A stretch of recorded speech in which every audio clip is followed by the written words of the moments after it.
This message is on the winning attitude of positive self-control. Positive self-control is the attitude that you take the responsibility for causing your own effects in life. It's a very important theme because losers let it happen and winners make it happen. And when you're able to understand this attitude, you'll have the key to decision-making or making up your mind on your goals easily and effectively. Because winners first want to win, then they discover that they're in control of making it happen. And all the images and all the goals that they've set become more easily obtained because they realize that they're driving. My own motto in life is that life is a do it with God, do it for others, do it to myself program. The true meaning of self-control is often misunderstood. Many people interpret self-control as getting a good grip on yourself or remaining cool under pressure. But self-control as it relates to the psychology of winning is synonymous with responsibility. Winners take full responsibility for their own lives. They believe in cause and effect, and they have that wonderful philosophy that life is a do-it-to-yourself program. Self-control implies freedom for individuals to choose among many alternatives and to shape their own destinies. I know many people who believe that fate or luck or possibly their astrological signs have shaped the outcome of their lives. And these underachievers are people who feel that life is mostly determined by circumstance or predestination or being at the right place at the right time. And they're more likely to give in to doubt and fear and to be wishy-washy and indecisive in the face of a decision that could have led them to true success in their lives. People who are aware that they exert control over what happens to them in life are happier, and they're able to choose more appropriate responses to what occurs. You know, in the Old Testament, in the book of Leviticus, there's a story of the sacred custom called the escaped goat. When the troubles of the people became overwhelming, a healthy male goat was brought into the temple. In a solemn ceremony, the highest priest of the tribe placed his hands on the head of the goat and recited a long list of problems and woes. Having all the problems of the people thus transmitted onto the goat was then set free to run away, taking all the troubles with him. That was about 4,000 years ago, but the term scapegoat that came from that ancient ceremony still is in full force today. Blaming external forces is as old as the earth, but stays consistently young. After Adam ate of the apple, he quickly pointed at Eve and said, "The woman whom you put here with me made me do it." Some people blame their parents, the government, the high deficit, the immigrants for doing higher quality work for lesser pay. They blame their companies, and specifically they blame their bosses. Instead of working on what is going on inside of them, they try to blame that which is around them. It's always easier and more convenient to assume the answer lies elsewhere or with others. If I've learned anything in life, it's God's unfailing boomerang, which is what goes around comes around. And that which you send out, you will surely get back in the long run. I've never told a lie that didn't eventually haunt me or hurt me, and I've never done a good deed that didn't help me or heal me in some way. We're not responsible for what happens out there, for what others do or think, but we are responsible only for how we choose to respond. That's our attitude. The responsibility for us is ours. If it is to be, it's up to me. And those people who cannot make up their minds for fear of making the wrong choice, vacillating in indecision, they simply don't meet their goals, which is a requisite for success. Rather, they take their place among the rank and file of the also-rans, and they trudge along in bland mediocrity. When you know where you're going, and you know that you're driving, you can make decisions quickly and easily. And because of this one fact, the winners in life seem to have their minds made up automatically. They're propelled forward without hesitation because they and everyone else involved with them know where they're going and know that nothing is permitted to block their path. All individuals are what they are and where they are because of a composite of all of their own doings at one time or another in their lives. And although their innate characteristics and environment are given to them initially, the decisions that they make determine whether they actually win or lose their particular game of life. Voltaire likened life to a game of cards. Each player must accept the cards that life deals him or her. But once in hand, He or she alone must decide how to play the cards in order to win the game. The writer John Erskine put it a little differently when he wrote, "Though we sometimes speak of a primrose path, we all know that a bad life is just as difficult, just as full of work, obstacles, and hardships as a good one. The only choice is the kind of life one would care to spend one's efforts on. Whether you're a bum on Skid Row or a high achiever, or a happy individual, you can pat yourself on the back, taking the credit or the blame for your place." We took over from our parents at a much younger age than we thought, and we've been in the driver's seat ever since. You know, I didn't realize until I was about 30 that I'm behind the wheel in my life. I thought it was my genes, my horoscope, and my childhood. I should have taken a hint from my daughter when she was only 11 months old. I was a headstrong Navy fighter pilot. Used to wear my silver blue flight suit to mow the lawn so the neighbors would know that a Rambo type was living next door. I used to go out in the freeway in my Porsche Targa, looking for Honda Civics to intimidate. I wore my flight helmet with a bolt of lightning painted on it in the car on the freeway, and I'd love to ride the bumper of the car in front of me, pretending I was a Blue Angel flying formation in an air show. I'll never forget that evening when I swaggered into my kitchen in full flight gear to greet my wife and kids, who I thought would be impressed seeing their warrior in his War Games uniform. I always wore a gun in my holster with my flight suit, in case I was shot down in a real war and taken prisoner. I figured I'd shoot my way out to freedom. Well, I'm sure you get the picture of a former chauvinist who believed that he was the boss of the house. But then I've always learned the hard way. My 11-month-old younger daughter Dana was in her high chair, supposedly eating Gerber's strained squash as the main course.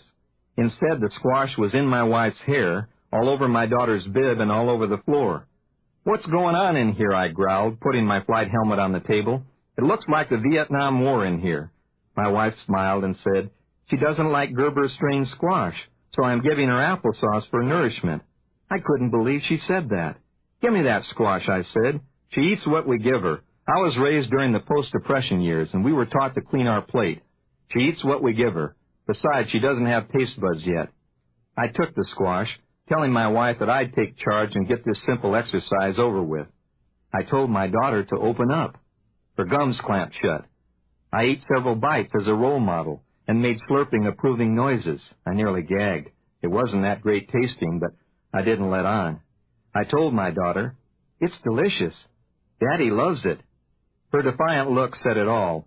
It was that "go ahead, fatso, you finish it" look. Well, I'd had about enough. I asked my wife to leave the room, and being in total control of the situation, I pressed her cheeks firmly together with my 2 fingers, and I forced her mouth open. I laughed at my own take-command success. I then neatly inserted several spoonsful of squash into her mouth, and I held it shut, like every good father would do. "Go ahead and swallow it," I ordered. "I'm holding on until you do." She made a decision at 11 months old. She decided to die by holding her breath rather than swallow. I totally lost control and exploded. "Go ahead and die. You're not the only child. Before you die, you'll swallow." And I glared back at her, pinching her mouth shut even more firmly. She made a second decision. She decided to make a squash transfer. As I squeezed tightly, I could feel the pressure build up in her cheeks like Mount St. Helen. I had created the nozzle effect, and like linear acceleration, a steady stream of propelled squash came out the compressed opening in her mouth and up my nose, deep into my nasal pituitary area, and I stopped breathing. I bellowed like a bull and fell convulsing on the floor, in my flight suit. My wife, hearing the commotion, tiptoed back in and smiled sweetly. "What happened, Top Gun?" she said. I said, "Nothing. She doesn't like strained squash. Don't make a big deal about it." You see, my daughter had decided very early in life that she didn't like squash and wouldn't eat it. She's grown up now and flown the nest, but to this day, she doesn't like the taste of any kind of squash. But then, that's her choice, isn't it? You know, many children learn how to control their parents' lives as well, long before they learn how to talk in complete sentences. If whining gets attention and goodies, the whining continues. Children always do that for which they're rewarded. I saw a 5-year-old boy terrorist on a recent flight. He wouldn't sit down in his seat with his seatbelt fastened until his mother and his father gave him their 2 pieces of chocolate cake for dessert, too. But you and I are not victims of the winds of fate. We are steering our ships. We are not puppets dangling from the strings of our heredity and environment. I know many individuals who have to work late all the time, as if the company or their bosses made them. You and I decide to work late sometimes because there are important things we want to get done. People who have to do things usually resent doing them, or they're not happy doing them, and they're not effective performers or producers. If you feel you have to do anything in life, in that sense, you're irresponsible in that act. Responsible self-control is the path to mental health and frequently to physical health as well. Current research into biobehavior and biofeedback programs has verified the human potential for the control of body functions and brainwave emissions. Through specialized training and discipline, it's possible and maybe even practical for us to control our pulse rate, our threshold of pain, our brainwave frequencies, and other body functions as a means of positive health maintenance for the future. Today, clinics throughout the world are teaching people how to raise their body temperature to help prevent the onset of a migraine headache, how to dilate their arteries to permit a greater blood flow to the heart, and how to relax muscles and nerve endings. I worked with Olympic athletes to help them prepare for peak performance, using a combination of biofeedback and guided imagery.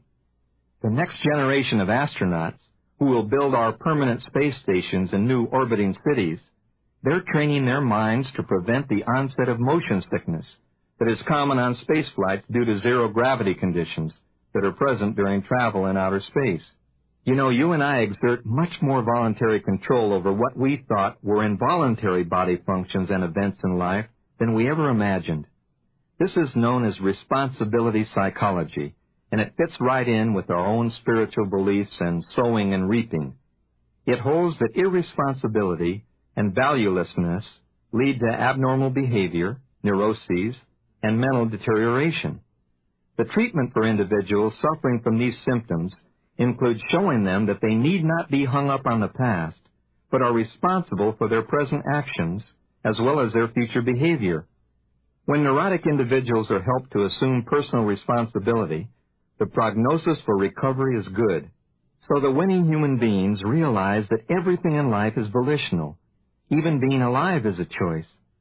Everything in life you and I decide to do because it is profitable to those we care about and good for ourselves. Some choose evil, some choose good. Some choose pleasure without purpose.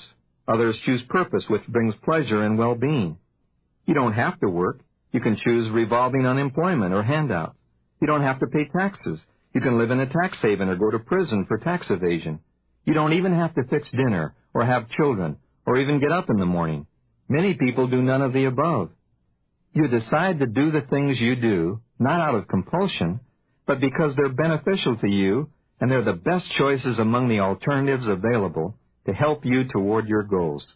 So the high achievers in life and the real winners are wide open to choices, and they constantly look for a better way to live. In his excellent book, Self-Renewal, John Gardner states that winning individuals do not leave the development of their potential to chance. They pursue it systematically, and they look forward to an endless dialogue between their potentialities and the claims of life. Not only the claims they encounter, but the claims they invent. And daily, thousands are finding that there's a bright new world out there to be discovered, and they're demonstrating the truth of Gardner's statement that we don't even know we've been in prison until we've broken out. We're not only victims of habit in a very real sense. Each of us becomes a prisoner of hundreds of restrictions of our own making. Teenagers have a strong need to conform to the standards of their group. While they may feel that their special way of grooming is an act of independence, on the contrary, their styles and activities adhere very strictly to the peer group code. Those who refuse to be responsible for their own deeds, looking to others for their behavior cues, they've not reached responsible maturity, and unfortunately, many adults spend their entire lives at this level of immaturity. As we grow into adulthood, we make decisions that progressively narrow our opportunities and alternatives. We select only a few friends out of the thousands with whom we rub elbows every day, and these friends are usually people with whom we agree, and thus we limit the input of fresh ideas. We choose our educational level, which in turn determines to a great extent our jobs and our associates, And from day to day, we seek the path of least resistance, comfortable in our safe, established ways. The responsible winners look to the shackles that they've placed on themselves by apathy and by lack of imagination, and in a moment of truth, they decry their predicament and make a declaration of independence. They assert their option to choose and assume their rightful role of personal responsibility. Famed anthropologist, sociologist, the late Margaret Mead, called personal responsibility our most important evolution, and the notion that we are the product of our environment our biggest sin. You know, there should be a Statue of Responsibility standing in San Francisco Bay to match the Statue of Liberty, because there can be no liberty or freedom without responsibility. We will be free only as long as we can use freedom responsibly. The law of cause and effect is forever the ruler in our lives.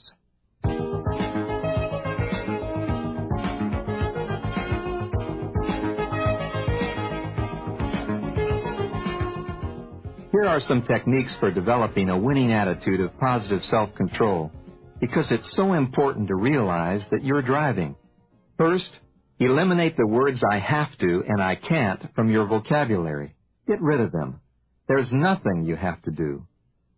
Second, list alternative choices to your current habits, especially those habits you don't care for. Put some new choices down on paper. Third, take the credit and the blame for your decisions openly, but especially take the credit because you got yourself there. Fourth, affirm the self-talk that my rewards in life will always match my service. And fifth, learn how to relax and take more control of your body. Practice some deep relaxation methods and study and learn more about biofeedback techniques. Take greater voluntary control of your involuntary body functions. Learn how to relax your muscles to get rid of tension. Learn how to elevate your skin temperature to get rid of headaches. Learn how to relax and elevate your temperature to increase your blood flow and reduce your heart rate. And set a specific time each week to initiate some action letters and action phone calls in your own behalf. Because you see, the winners in life don't wait for invitations to succeed. They make them happen. In other words, losers do let it happen, and winners do make it happen. So put on paper and create your own horoscope for life. Positive self-control is the attitude that you take responsibility for causing your own effects in your life.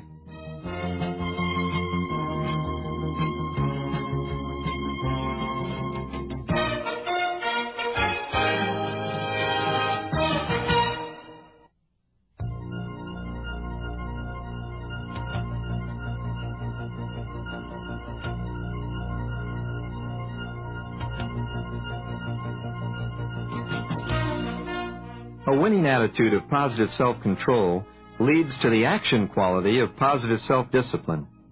Positive self-discipline is paying the price of winning, and the theme of positive self-discipline is practice, practice, practice.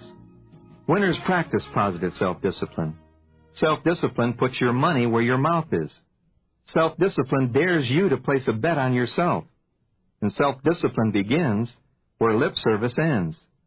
All of the other winning qualities in this program are absolutely worthless without positive self-discipline. Because you may be motivated by desire, you may feel you're in control, you may expect to go to the moon, you may even imagine yourself on the moon, but you'll never even visit a NASA exhibit without persistent self-discipline. It all seems so simple. You tell your little robot subconscious achievement mechanism that you want a new self-image, and zap, just like a thermostat, up we go. Well, there's a little more effort involved because you've been like you are for some time now. In fact, most of your life. And every day, your actions and reactions usually confirm and support your current self-image. You see, you constantly talk to yourself every minute you're awake at about 600 to 800 words a minute, maintaining and justifying who you are today. This has been going on for years.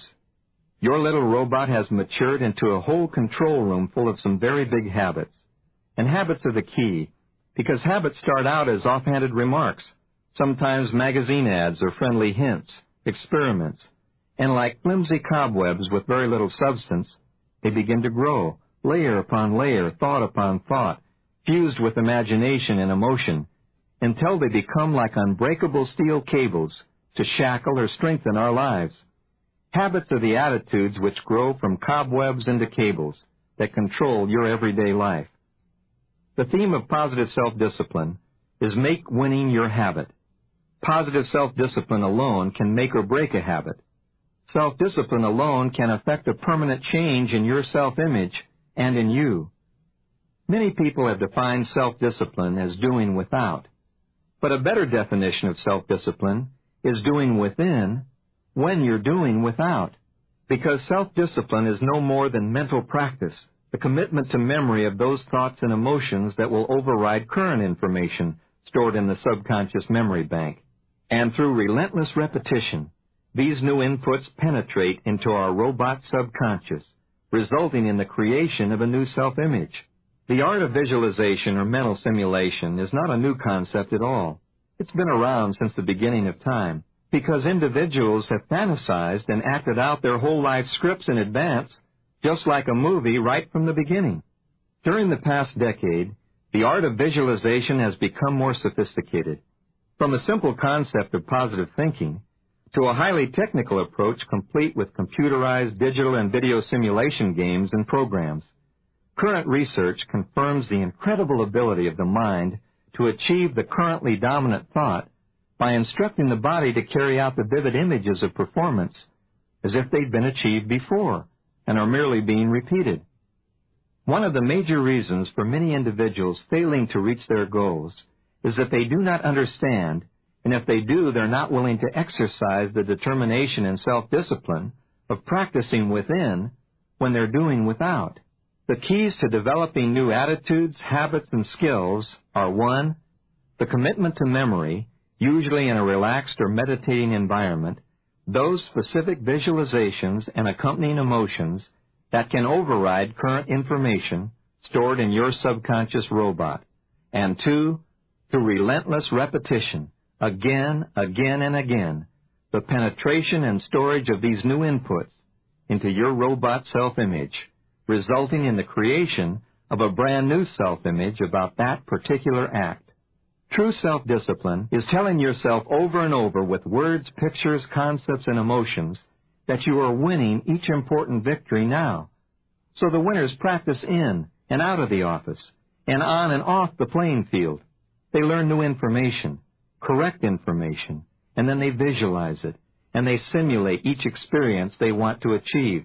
Every winner I've ever met in every walk of life, male or female, young or old, uses the technique of visualization or mental simulation every day in his or her imagination.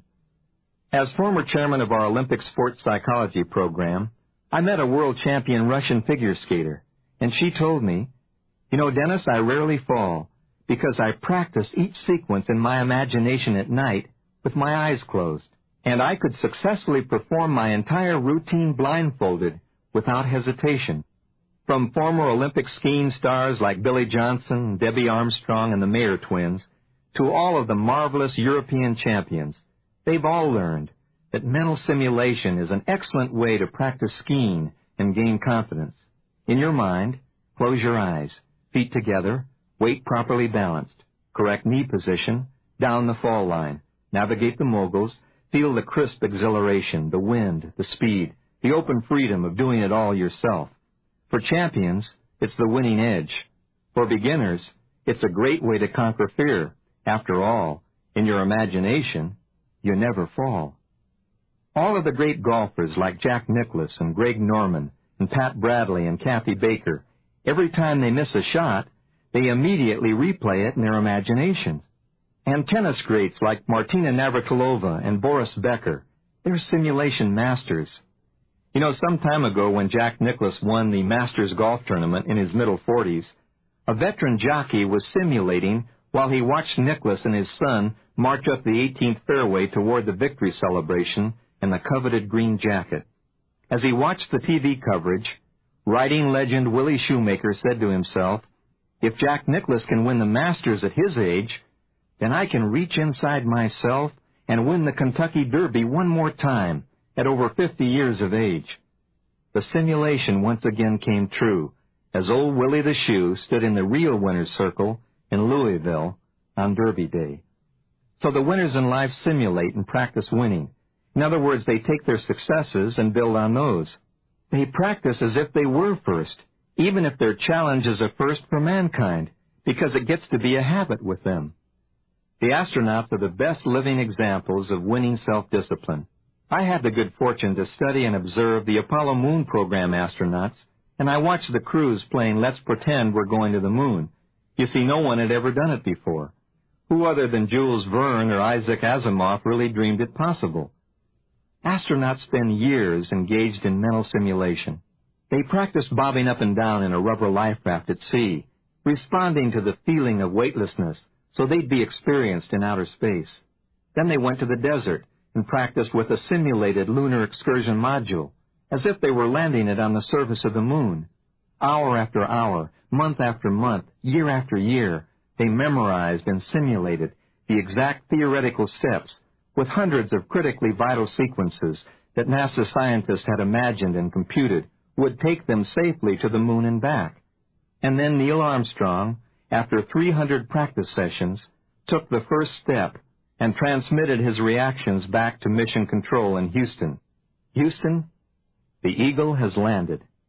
That's one small step for a man and one giant leap for mankind. But he also radioed back, it was beautiful, just like our drills. You know, I remember sitting next to a woman on a recent flight to Chicago who was making a weird, high-pitched humming sound with her eyes closed. I turned the overhead air nozzle on her face, and I asked her if she wanted me to call a stewardess to come to her aid. She retorted indignantly, "I beg your pardon. I'm an oboist for a symphony orchestra, and I'm practicing for tonight's performance."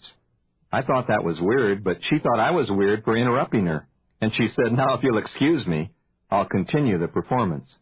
Perhaps the most riveting example of winning self-discipline that I've ever seen has been exposed to you and me through the experience of our POWs returning from Vietnam. Through the joy and heart-rending tearful reunions with families those many years ago, did you come to understand the self-discipline in action? Did you hear or did you read about the prisoners' habit patterns in practice sessions during those 3 to 5 to 7 years of deprivation and boredom? What would you do if you were locked up with no end in sight? Would you sleep? Would you read? Would you do push-ups? Would you get depressed a lot? Would you feel sorry for yourself? Would you resent the folks back home? Or would you, as most of them did, make prison camp a self-improvement retreat? Several of our POWs made guitars out of wooden sticks and strings, and although their crude instruments made no sound at all, those who knew how to play practiced from memory, listening in their imaginations. They taught each other many new chords and finger positions and songs, and some POWs who had never held a guitar before are now accomplished flamenco guitarists. 7 years is a long time to practice. And other POWs at the Hanoi Hilton, they fashioned piano keyboards by taking a flat board and pencil sketching the keys' actual size. Although their Steinways were silent and unplayable, they practiced day after day and enjoyed their favorite selections. And others practiced typing on imaginary typewriters and came back at 40 words a minute without an error the first time they had ever typed on a real IBM typewriter. Physical fitness abounded in the prison camps. When there was nothing else to do, they did sit-ups. And one POW now holds the world's record, 4,500 sit-ups without resting. I'll never forget the story of Air Force Colonel George Hall, who played an imaginary round of golf every day during his 5.5 years as a POW in North Vietnam. In his 8x8 cell, in black pajamas and bare feet, Colonel Hall played his best rounds of golf. You see, he'd been a 4 handicapper back home at the club, which many shot in the middle 70s. But in his mind, he played every shot, every club.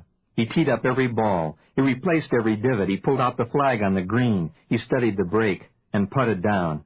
Every game he'd ever played well in the past, and every course he'd not yet played, but only seen on television.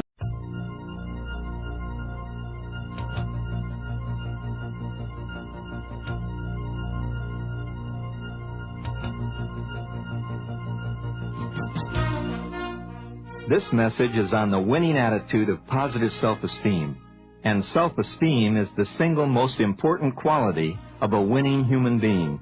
It's that deep down inside the skin feeling of your own worth. You know, I like myself. I really do like myself. Given my parents, my physical looks, and my limitations, and my lifestyle, and my background, I'm kind of glad I'm me. In fact, I'd rather be me than anyone else living at any other time in history. But I'm not conceited. In fact, conceit is God's gift to shallow people. This positive self-talk is the verbalization of inner value of a winner. And positive self-talk is the key to developing positive self-esteem. The winners in life have developed very strong beliefs of self-worth and self-confidence. They weren't necessarily born with these good feelings, but as with every other habit, they learn to like themselves through practice. Some individuals are born with much more going for them at the start. They have wealthy parents or beautiful parents or talented and intelligent parents. And many children in their early years have been encouraged and nurtured by winning parents and outstanding teachers and coaches and friends who gave them early feelings of self-esteem. And this is perhaps the most important quality of a good parent and also in a good business leader, the positive encouragement of their children and employees toward the development of self-worth. But there's an amazing historical pattern that is almost contradictory, and that's the pattern that some of the offspring of the richest, most beautiful, most talented people have become losers or lazy, unable to live up to their heritage, unable or not caring enough to accept themselves or perform effectively in society on their own. This may be because they had so much going for them at the start that they developed no inner drive to take them forward. And yet some of the offspring of the most backward, discouraging beginnings have grown into outstanding winners and top achievers in every walk of life. Out of adversity can come greatness. In the losers and low achievers in life, an attitude of low self-esteem seems to be at the root of their problem. Recent studies of terrorists, skyjackers, and assassins of world leaders have shown that these aggressors are very likely to be loners with extremely low self-esteem, and the same is true with most criminals. It's been said that John Dillinger, the notorious criminal, ran into a farmhouse and repeatedly told the occupants, "My name is John Dillinger. My name is John Dillinger. I'm not going to hurt you. I just wanted you to know that my name is John Dillinger."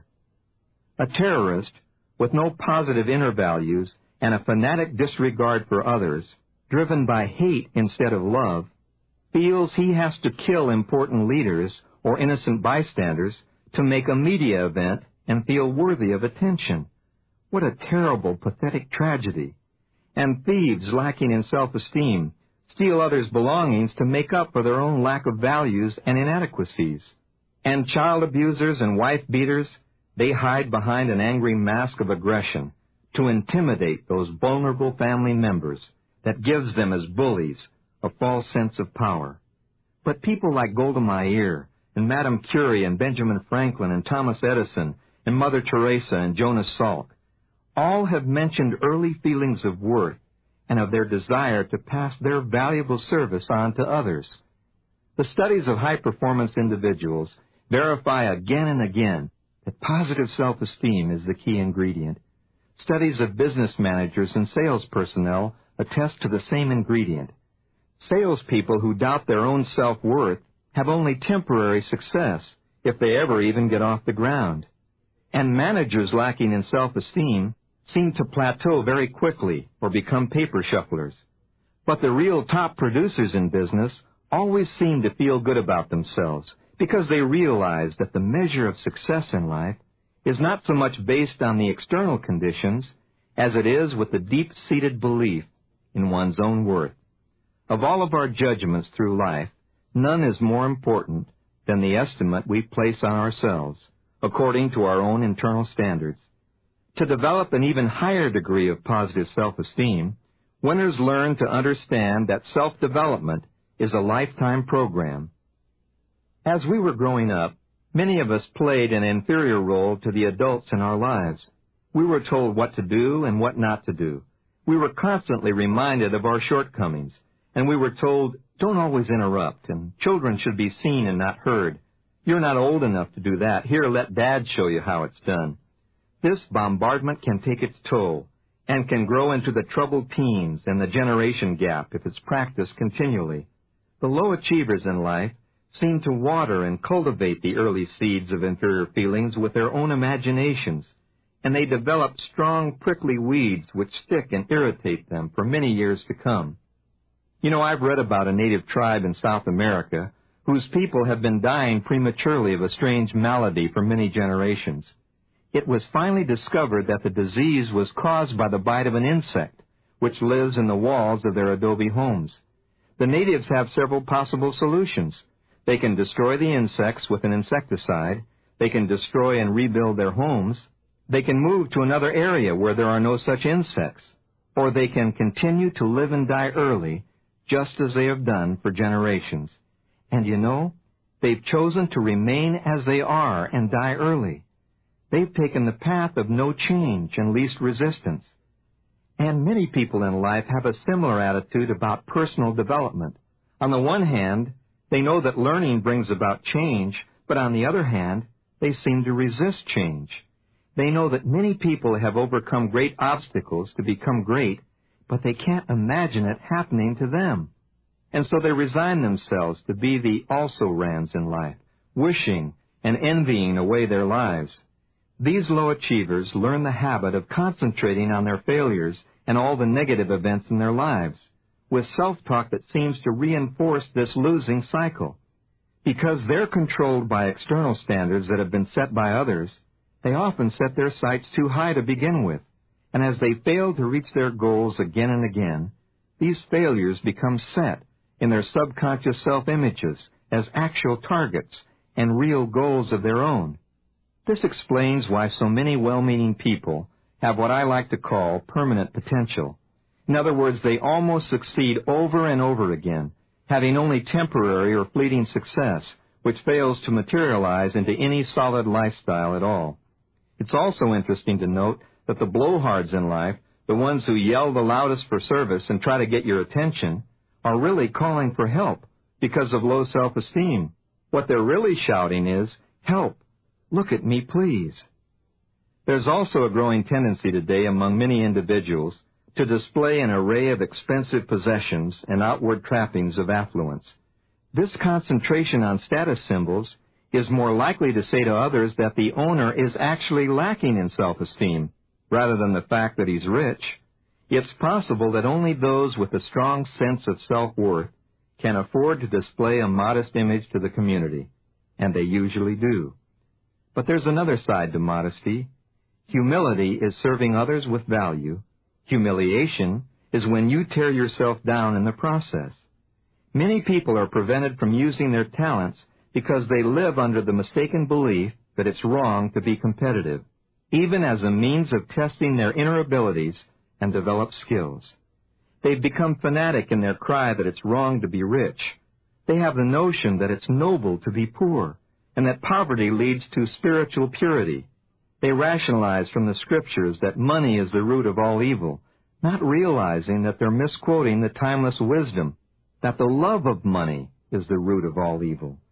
When money, power over others, and personal gain are the major goals in life, then moral and economic crises are not far behind, not only for the individual, but for the entire society. You see, wealth is only a source of happiness when it's employed to do good for others. If you are developing a lifestyle that is pleasing and inspiring to yourself, and if your efforts are setting a healthy example for those who look to you for guidance and encouragement, then you are indeed a wealthy person. But lest you get the wrong impression, I see nothing wrong at all in being extremely financially successful. In fact, that's what free enterprise and the psychology of winning are all about. We should have the right to earn as much as we're willing to work and create for, by providing products or services that benefit as many people as we can. And there's the key, that benefit others, not exploit them, not cater to their insecurities, to their sexual perversions or their obsessions. Financial resource is behind every scientific breakthrough, every medical technology, every industry, every book we read, and every job we have. Financial wealth is the harvest of our collective and individual productivity, and I believe in enjoying the fruits of my labors without guilt. Quality in everything is what we should invest in. It demands the highest price because it's made to function properly and to last a long time. To establish true self-esteem, we must concentrate on our own successes and forget about the failures and the negatives in our lives. The child's view must be recognized as just that, as serving a purpose in the early years, but dropping aside as we mature. Instead of comparing ourselves to others, we should compare ourselves with our own abilities, our own interests, and our own goals. And we can make a conscious effort to upgrade our lifestyle and pay more attention to personal appearance and personal habits. To develop more self-esteem, we need to base more of our actions and more of our decisions on rational thinking rather than on emotions. Emotions are the automatic product of subconscious integration, and they're passive and reactive in nature. To respond to the daily experiences and challenges of life by reacting emotionally is to nullify the wisdom and the power of the rational mind. The real winners are able to enjoy their emotions like children, probing the depths of love and excitement and joy and compassion. But the winners make the decisions that shape their lives through logic and common sense. And marriages today, of course, would be a lot stronger if they were entered into intelligently as well as emotionally. To develop and maintain high self-esteem, we need to find pleasure and pride in our current profession rather than looking at the greener pastures elsewhere. This is the philosophy of finding success in your own backyard, right now, right where you are, and making changes in your own internal standards rather than searching for external stimulation in a new environment.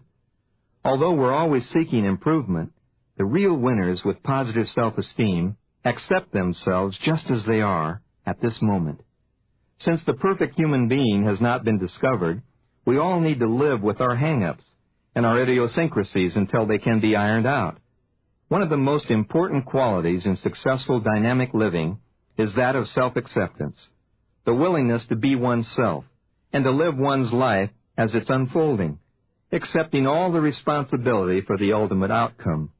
Perhaps the most important key to permanent enhancement of self-esteem is in the practice of positive self-talk. Every waking moment of our lives, we must feed our subconscious self-image positive affirmations about ourselves and our performances so relentlessly and so vividly that our self-images in time are modified to conform to the new higher standards. I've been conducting research on the power of words and images on the functions of the body, and I've been amazed at the tremendous influence that words and thoughts spoken at random can have on body functions that are monitored on biofeedback equipment. Since thoughts can raise and lower body temperature, secrete hormones, relax muscles and nerve endings, dilate and restrict arteries, and raise or lower pulse rate, it's obvious that we need to control the language we use on ourselves. That's why the winners in life rarely ever put themselves down in actions or in words. Losers fall into the trap of saying, I have to, I can't, I'm a klutz, I shoulda, woulda, coulda, mighta, oughta, if only I'd, if only I'd, I'll try, and I wish. And the most famous losing line of all, yeah, I know, but, or just, yeah, but. Winners use constructive self-talk every day. I want to, I can, I'm feeling better now, I'm improving, next time I'll get it right, I choose, I look forward to, I'll do it. One great indicator of our opinion of ourselves is the way we can accept a compliment. It's incredible how many of us tend to discount our worth and belittle ourselves when others try to pay us value. In my more unsuccessful early years, I had real trouble handling compliments. When I think back, it went something like this. Gee, Dennis, that's a good-looking suit. Is it new? My answer? No, I was going to give it to the Goodwill. Gee, thank you very much, Dennis, for what you did for our son. And my response? Tell him it was nothing. You know, I'm sure they thought, gee, we thought it was special, till he said it was nothing. And I remember starting my speaking career, the hardest thing was to tell clients how much money I was worth. They used to ask me, "How much do you charge to speak, Dennis?" And I would hunch my shoulders and reply, "How much can you afford?" And they'd respond, "Well, we don't have a very big budget." And of course I'd then panic, sensing impending rejection, and I'd blurt out, "Oh, don't worry about your budget. I can fit into the smallest budget." And they would respond, "Too bad, Dennis. We wanted somebody better than that for our keynote speaker." They brought me an expensive present years ago for my birthday, and after opening it in front of the office staff and my boss, I remember saying with some embarrassment, "Oh, you guys, you shouldn't have. You spent way too much on me." And I can just imagine my boss thinking to himself, "I guess we did spend too much. Maybe I'll forget about his raise, too. He's probably not worth that much money and would be uncomfortable with a promotion of that size." You see, the problem with humorous humiliation and self-degrading remarks is that it not only tells others that you don't feel valuable, it tells your robot self-image, which is always recording, that these negative barbs are your real self-opinion, and they're stored as fact forever. People buy perceived value. You only sell you. The value of the seller is what influences the buyer. People's opinion of you is mostly based on your own implied and stated opinion of yourself. We talk ourselves into and out of every failure and every success. Positive self-esteem is the quality of simply saying, "Thank you," and accepting any value that is paid to you by others.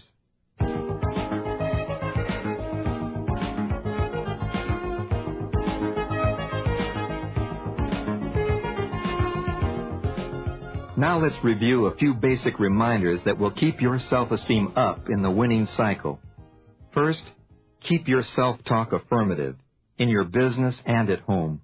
Because remember, your robot is recording every word. Second, accept all compliments with thank you. Third, dress and look your best at all times. Fourth, enjoy volunteering your own name first in initiating phone calls and in meeting new people. Fifth, develop the habit of sitting up front in seminars and meetings. Sixth, walk tall in a relaxed but faster pace. You know, winners really do because they know where they're going. Seventh, accept and enjoy yourself right now. Feel good when you indulge in some selfish activity that pleases just you. Eighth, set your own internal standards. Don't compare yourself to others. Ninth, keep a self-development plan ongoing at all times. Read, listen to cassettes, put down on paper the knowledge you'll require, the behavior modification you'll achieve, and the changes in your life which will result. And 10th and finally, remember the deep down feeling of your own worth is the single most important winning quality. Not just pride in what you've done, but the real joy of being just who you are right now.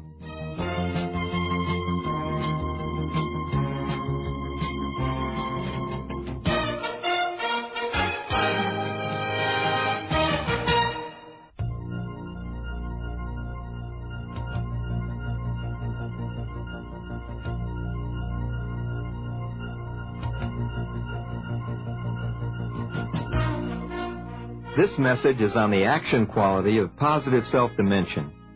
Positive self-dimension is self-esteem projected beyond yourself in everyday living. The greatest life in the world is living for yourself so you can give yourself away to others. And how can you give away what you don't feel for yourself? Well, you can't. Unless you love yourself, you can't respect and love others either. Oh, you can need them or you can use them, but there can be no mutual respect without your active practice of positive self-dimension. The healthy high achievers function effectively because they maintain a healthy dialogue between themselves and others, treating others with the same respect, integrity, and care as they accord themselves. And so the real winners in life have positive self-dimension. They look beyond themselves for meaning in life. Winners can put it all together as a total person. What a rare human being. A whole total person. Winners have the ability to step back from the canvas of their lives like an artist gaining perspective, and they make their lives a work of art, an individual masterpiece, but a masterpiece that illustrates the big picture. Self-dimension takes the psychology of winning off the shelf and out into the universe. The greatest example of self-dimension a winner can display is that quality of earning the love and respect of other human beings. The real psychology of winning in life does not mean cutting the legs off or standing victoriously over a fallen enemy, because winning self-dimension is extending a strong hand to one that is reaching or groping or just trying to hang on. The winners know that there will be no lasting peace on earth until there's a piece of bread in every mouth. Winners create other winners without exploiting them. They plant shade trees under which they know they'll never sit. They know that true winning in life for the human race is when caring and sharing people help even one other individual to live a better life. Self-dimension begins with the inner circle, the family. Is your family a winning team, or is it a chicken outfit that the kids can hardly wait to get out of? Are your personal relationships precious to you, or have you lost touch, except for holidays, anniversaries, reunions, and parties? I know a community leader who was busy speaking at evening meetings while his kids were stealing car stereos. You see, winners get it together with their loved ones, with their friends, and with the community in which they live. They also love their careers, but they're not married to them. Winners vote, and they care about the management and its effectiveness and its fairness and its honesty in their cities and in their states and in the nation as well. Winners live a well-rounded life. They build their spheres of relationships with evenly distributed emphasis. Are you a financial success with plenty of money to spend, but no time for your kids? Losers try to buy love and trust, and they fail every time. Do you spend all your time with your family, but not enough time earning enough to care for them? Do you have a winning scout troop as an outside activity, but a losing, neglected family at home? Are you pretty or macho externally, and shallow and egotistical internally? Does your sphere of life have all the pressure at one point? If it does, it could burst. The losers in life have the philosophy of do it to others before they do it to you. They have the I win and you lose attitude. And one of the most infamous self-made men who nearly ruled the world by using self-image and self-direction to achieve his goals became the greatest loser in history. He was Adolf Hitler. When he was a young billboard paper hanger, he convinced a few loyal followers that he was destined to become the Führer of the Third Reich. He won every battle at the expense of other human beings, and he lost the whole ball game in the end, becoming one of the greatest human tragedies in modern history. Adolf Hitler was a pathetic example of low self-esteem transformed into a grossly distorted self-dimension of do it to others before they do it to you. The real winners in life practice the double win attitude. If I help you win, then I win too. I win, and you win. And they realize that it's not nice to fool Mother Nature either, because nature is innocent and abundant, but very unforgiving. We've exploited her resources, and she's responding like a mirror, reflecting our gluttony and plunder with dwindling resources, pollution, unclean air, unsafe water, toxic food, and cancerous byproducts of technology. As we change our environment to suit our short-range ambitions, we may be risking the very survival of the human race. And therefore, real positive self-dimension is an understanding of the vulnerability of the life process and the delicate balance of ecology. The winners remember that those who owned the earth for thousands of years may be in the Hall of Fame of the extinct. They know that New York could become Tyrannosaurus Rex, and Los Angeles the woolly mammoth or mastodon, unless they cherish the natural environment and put back at least as much as they take out of the earth. And winners take their cues from their friends, the animals, as well. They know what sealskin coats and fancy furs of ocelot can mean to future generations. Someday, when SeaWorld's long gone dry, and all the birds have flown, and all the fish are gone, or on your dinner table, and all the animals are rubberized, or polyester foam, available exclusively on stage at Disney World, someday a group of wise men will deduce and calculate that what befell the animals could well be human fate. Someday, if we're not careful, we may find in some museum a glass display that lights up when you press the rail, complete with tape-recorded spiel that tells in 30 seconds of the day when man and woman roamed the planet Earth with their beloved friends, the animals. Self-dimension, fitting in, drawing upon the spiritual power woven intricately into every fiber of our being. Winners in life go beyond the horoscopes and stars and fortune-tellers' prophecies. They go beyond the do-it-to-yourself advice, even beyond their plastic surgeon's knife, and they live each precious golden day as if it were their last. They build for the future, and they learn from the past. Positive self-dimension is being in harmony with the divine order that shapes the entire universe. It is seen in the perfection and in the beauty manifested in nature, and recognizes the imperfection of man's attempt to reshape nature in his own image. Winners are able to put their own lives into perspective with other human beings, learning from past generations, and open to the idea that other forms of life, possibly more advanced, may be present in the outer reaches of this galaxy or other galaxies beyond.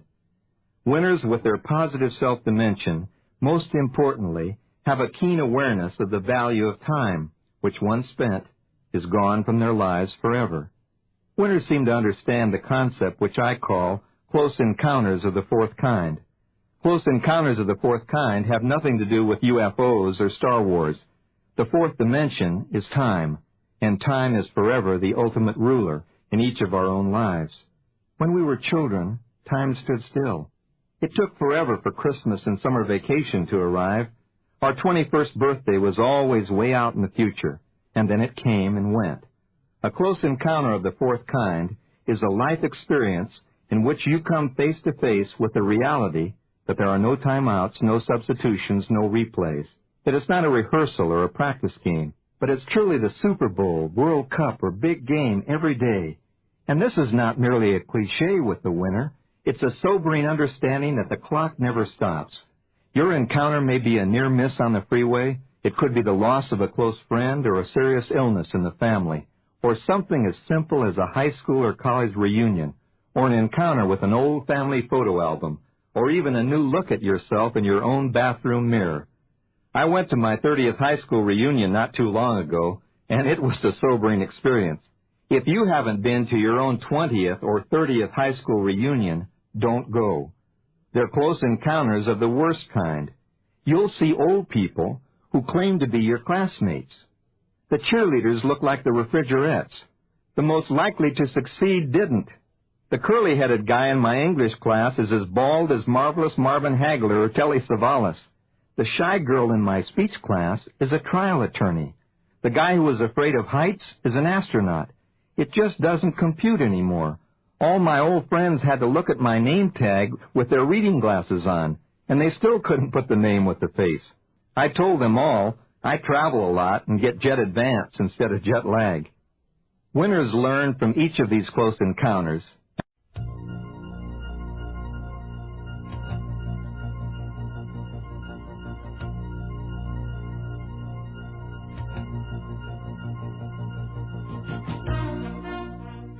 This message is on the action quality of positive self-projection. The winning attitude of positive self-awareness is transformed into action through positive self-projection. You know, winners in life are walking, talking examples of positive self-projection. You can always spot a winner when he or she first enters a room. Winners project a kind of aura about them. They have an unmistakable presence. They have a charisma which is disarming and radiating and magnetic. They project that warm glow that comes from inside out. Most importantly, the winners are naturally open and friendly. They know that a smile is the universal language that opens doors and melts defenses and saves 1,000 words. A smile is the light in your window that tells others there's a caring, sharing person inside. And winners are aware that first impressions are powerful and create lasting attitudes, and that the old saying, "You never get a second chance for a first impression," is true. They understand that interpersonal relationships can be won or lost in about the first 4 minutes of conversation. Winners have learned through experience that fairly or unfairly, people project and respond to a visceral or gut-level feeling which is nearly instantaneous. Many careers and top jobs in sales and other important transactions are decided very early in the interview or negotiation. Winners know that everyone projects and receives through a different encoding and decoding system, as if each of us had his own satellite receiver, with no one else tuned in on his exact channel or wavelength. Therefore, the winners in life realize that the best they can hope for in the communication process with others is for a common level of understanding profitable to the other person or the rest of the group. That's the best they can hope for. There are some fundamental consistent patterns that winning human beings follow in this practice of positive self-projection. First, winners always look like winners, at their best. They know the clock is always running, that the bird of time is on the wing, and they feel that since there's no time to lose, why not put their best foot forward? Winners respect the fact that we as people usually project on the outside how we really feel about ourselves on the inside. For example, when we aren't feeling well physically, we don't seem to look as well at the skin or surface level either. And correspondingly, when we don't feel good about ourselves emotionally or mentally, we don't seem to make a very good impression with our looks, our personal grooming, or clothing habits. Studies have shown the definite correlation between looking good and success in life. A recent Harvard study pointed out that people who feel unattractive as judged by themselves and their peers tend to suffer from feelings of loneliness and rejection and isolation. And school children who look good are actually treated better not only by their classmates, but by their teachers as well. The term good-looking, as we're using it here, doesn't necessarily mean beautiful or handsome like a movie star, because other studies have shown that some of the most beautiful young people physically are less satisfied, less well-adjusted, and less happy in later life. But what can we learn from these insights? First, while we have no choice over the genes that we've inherited, and thus are stuck with our general shape and our structure and our skin, it's to our advantage to take care of our health and appearance and to do what we can to enhance what we've got, because like it or not, we'll be judged by our looks with an instant and lasting impression. And second, since we behave according to the way we think we look, rather than the way we actually look to others, those of us who can learn to be fairly satisfied with our features are way ahead of the game as far as being real winners in the game of life. In today's cosmetic, chemical, and plastic society, there's a real need for internal value when we consider the true meaning of positive self-projection. We seem to be taking a good thing, which is doing the best with what we've got, and going overboard with self-indulgence in an attempt to buy the fountain of youth or superficial happiness. We know, of course, that the kind of house, car, clothing, and possessions that we show off to the world is our attempt to tell others who we are. But more important than telling others who we are is that our expressed standards of living serve to remind us ourselves who we are. But in today's world of easy credit, in what some have called the plastic age because of the flood of credit cards and the ease with which they can be obtained and used, anyone can arrange to display a sports car or a powerboat or a motorhome in front of his or her home. But the true winners project success without flaunting it. The winners may not always be able to afford to buy the very best and most expensive of everything, but they always do the very best with what they've got and with what they can afford, knowing that the world is looking. So we don't have to be rich or spend a fortune to project the look of a winner. All it takes is a little extra effort and time in personal grooming. A good appearance is the way to stop people who are important to us and gain their attention long enough to project our inside value, kind of like a good book among the thousands available on the bookshelf. Another important point in winning self-projection is the way in which we introduce ourselves to others. It sounds so basic, almost silly. Winners in nearly every first encounter, whether in person or by telephone, lead by giving their own name first. Hello, my name is Dennis Waitley. As simple as it may seem, by stating our own name up front in a positive, affirmative manner, we're projecting self-worth and giving others immediate reason to accept us as someone important to remember.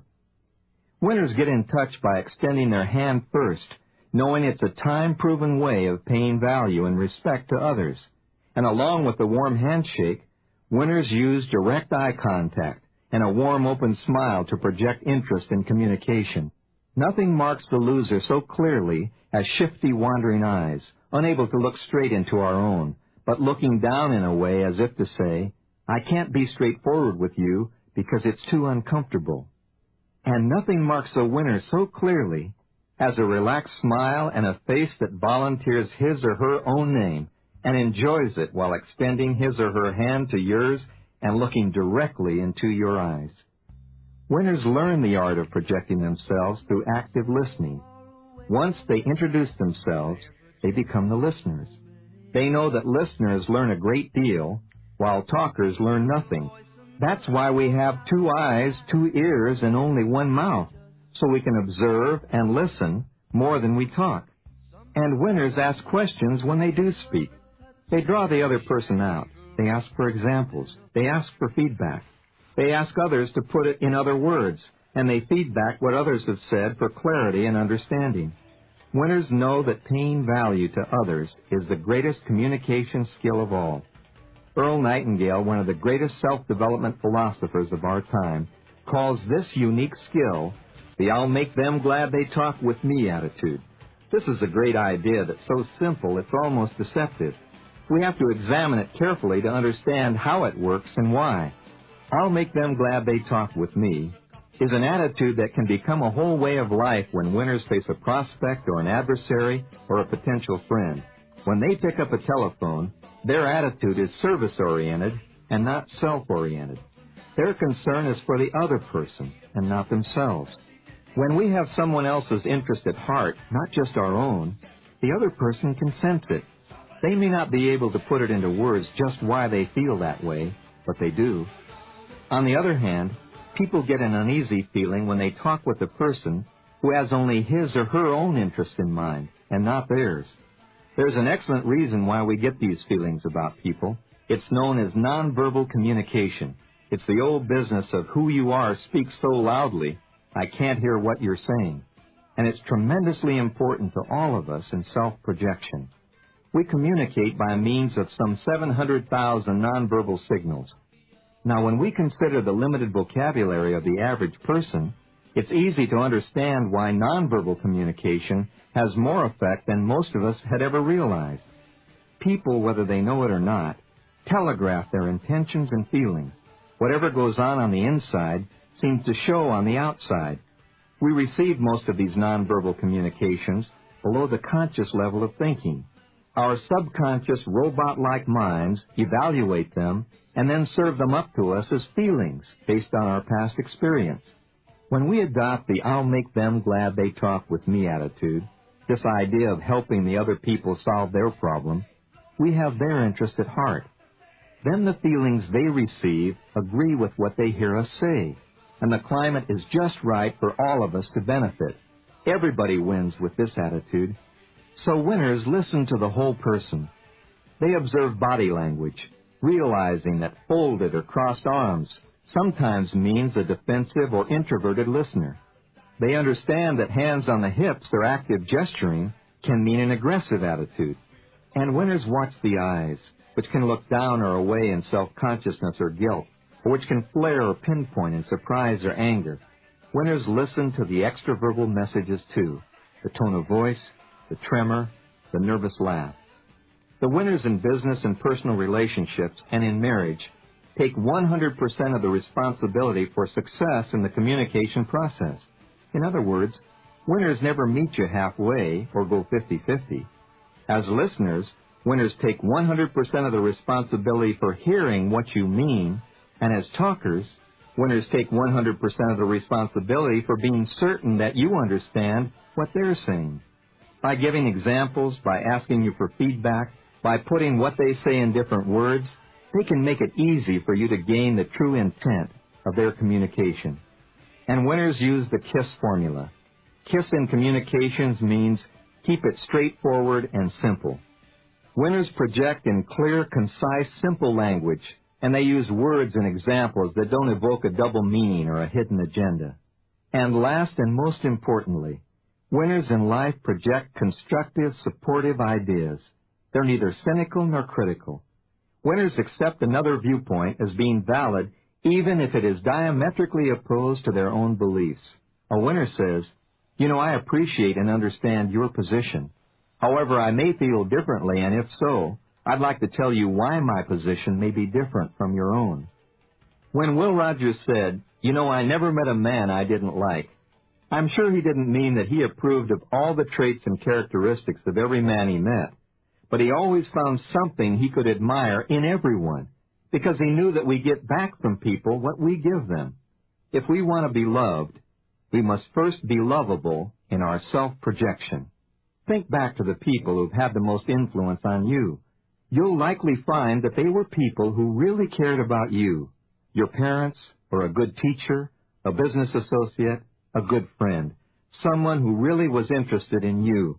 And the only people you'll influence to any great degree in your life will be the people you care about. When you're with people you care about, their interests and not yours will be the uppermost thing in your mind, and this is most evident in marriage and parenthood. But it's also true in every other area of our lives. It's been said that marriage is not looking at each other, but looking in the same direction together. And this is just as relevant in other areas of our lives as it is in marriage. It's not looking at each other, but looking in the same direction together that counts. Our success in getting along with others and in communicating effectively with them depends upon this same principle. It depends solely upon our ability to help other people solve their problems. This is winning self-projection. The winners say, "I'll make you glad you talk with me," and to a winner you'll say, "You know, I like me best when I'm with you."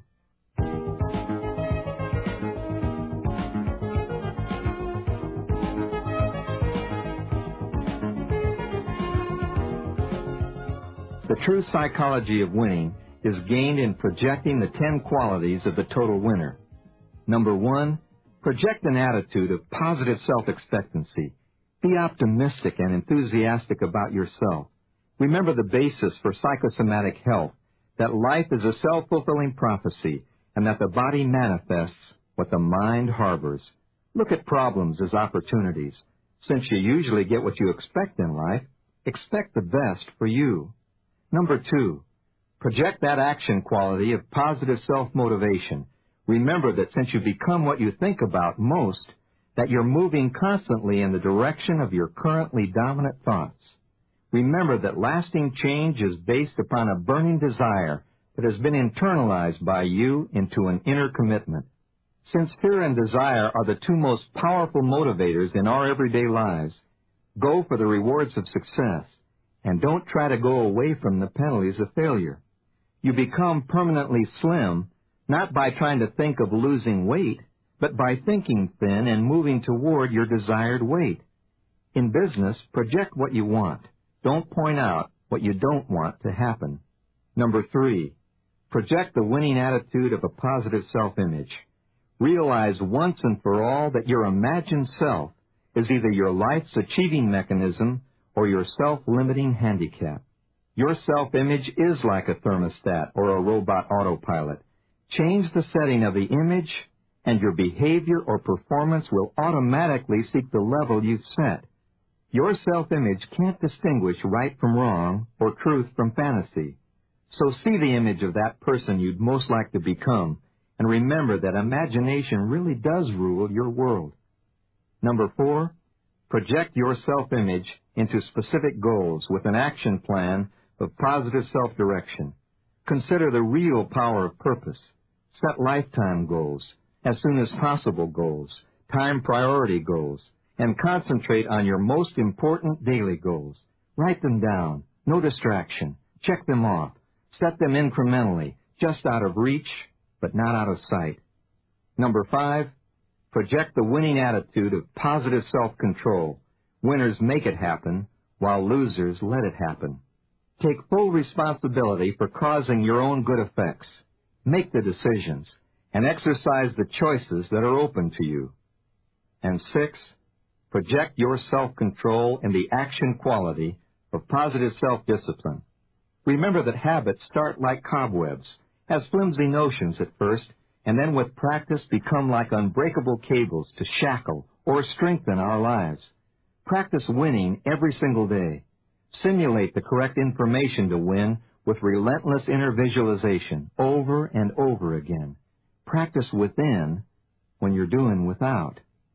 And 7, project that attitude of positive self-esteem as your single most important human quality.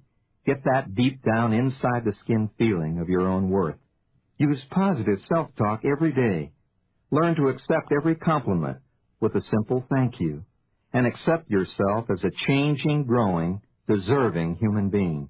8, project yourself beyond yourself with positive self-dimension. Get the spirit of the double win. Create other winners too. Love yourself so you can give yourself away, and plant some shade trees under which you know you'll never sit. Learn the precious value of time. Profit from the past. Set meaningful goals in the near future, but live in the now, staying away from someday I'll. And do it now, the only moment over which you have any control. 9, project your understanding of true self-awareness in life.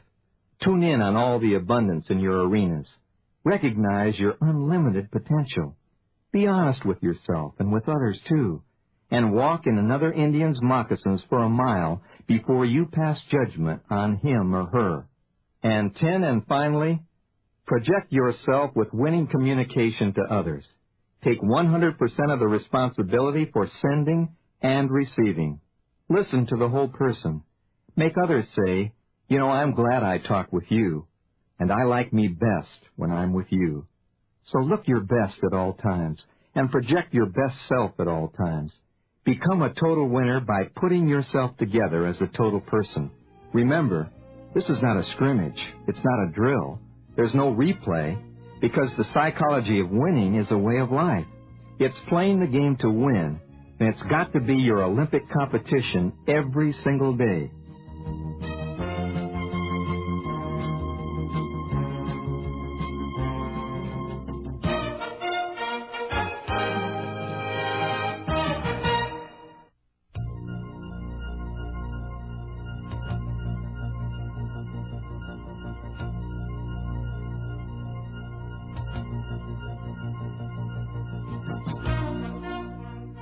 This message is on the action quality of positive self-projection.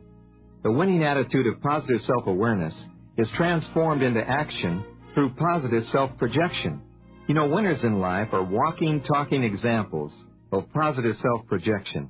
You can always spot a winner when he or she first enters a room. Winners project a kind of aura about them.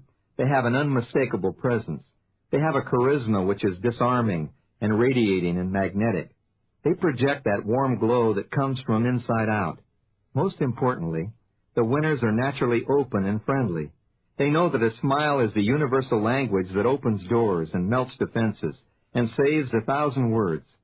A smile is the light in your window that tells others there's a caring, sharing person inside. And winners are aware that first impressions are powerful and create lasting attitudes, and that the old saying, you never get a second chance for a first impression, is true.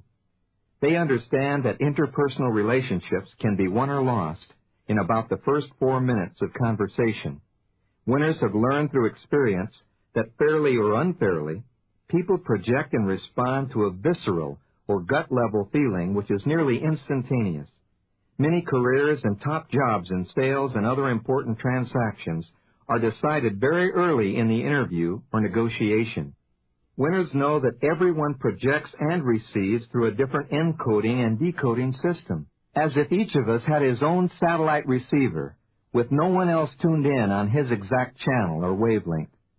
Therefore, the winners in life realize that the best they can hope for in the communication process with others is for a common level of understanding profitable to the other person or the rest of the group.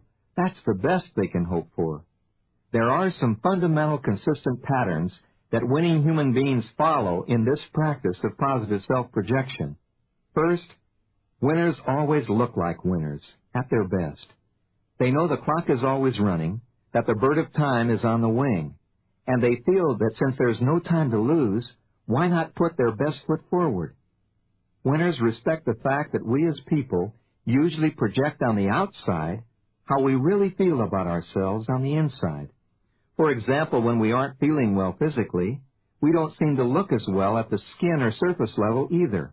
And correspondingly, when we don't feel good about ourselves emotionally or mentally, we don't seem to make a very good impression with our looks, our personal grooming, or clothing habits.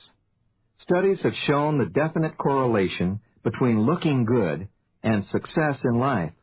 A recent Harvard study pointed out that people who feel unattractive as judged by themselves and their peers tend to suffer from feelings of loneliness and rejection and isolation. And school children who look good are actually treated better not only by their classmates, but by their teachers as well. The term good-looking, as we're using it here, doesn't necessarily mean beautiful or handsome like a movie star, because other studies have shown that some of the most beautiful young people physically are less satisfied, less well-adjusted, and less happy in later life. But what can we learn from these insights? First, while we have no choice over the genes that we've inherited, and thus are stuck with our general shape and our structure and our skin, it's to our advantage to take care of our health and appearance and to do what we can to enhance what we've got, because like it or not, we'll be judged by our looks with an instant and lasting impression. And second, since we behave according to the way we think we look, rather than the way we actually look to others, those of us who can learn to be fairly satisfied with our features are way ahead of the game as far as being real winners in the game of life. In today's cosmetic, chemical, and plastic society, there's a real need for internal value when we consider the true meaning of positive self-projection.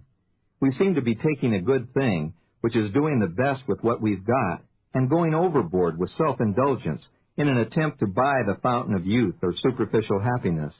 We know, of course, that the kind of house, car, clothing, and possessions that we show off to the world is our attempt to tell others who we are. But more important than telling others who we are is that our express standards of living serve to remind us ourselves who we are.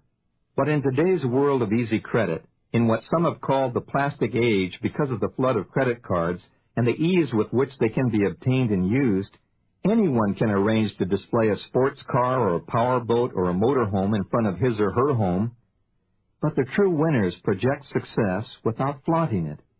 The winners may not always be able to afford to buy the very best and most expensive of everything, but they always do the very best with what they've got and with what they can afford, knowing that the world is looking. So we don't have to be rich or spend a fortune to project the look of a winner. All it takes is a little extra effort and time in personal grooming. A good appearance is the way to stop people who are important to us and gain their attention long enough to project our inside value, kind of like a good book among the thousands available on the bookshelf. Another important point in winning self-projection is the way in which we introduce ourselves to others. It sounds so basic, almost silly. Winners in nearly every first encounter, whether in person or by telephone, lead by giving their own name first. Hello, my name is Dennis Waitley. As simple as it may seem, by stating our own name up front in a positive, affirmative manner, we're projecting self-worth and giving others immediate reason to accept us as someone important to remember. Winners get in touch by extending their hand first, knowing it's a time-proven way of paying value and respect to others. And along with the warm handshake, winners use direct eye contact and a warm, open smile to project interest in communication. Nothing marks the loser so clearly as shifty, wandering eyes, unable to look straight into our own, but looking down in a way as if to say, I can't be straightforward with you because it's too uncomfortable. And nothing marks a winner so clearly as a relaxed smile and a face that volunteers his or her own name and enjoys it while extending his or her hand to yours and looking directly into your eyes. Winners learn the art of projecting themselves through active listening. Once they introduce themselves, they become the listeners. They know that listeners learn a great deal, while talkers learn nothing. That's why we have 2 eyes, 2 ears, and only 1 mouth, so we can observe and listen more than we talk. And winners ask questions when they do speak. They draw the other person out, They ask for examples. They ask for feedback. They ask others to put it in other words, and they feedback what others have said for clarity and understanding. Winners know that paying value to others is the greatest communication skill of all. Earl Nightingale, one of the greatest self-development philosophers of our time, calls this unique skill the "I'll make them glad they talk with me" attitude. This is a great idea that's so simple it's almost deceptive. We have to examine it carefully to understand how it works and why.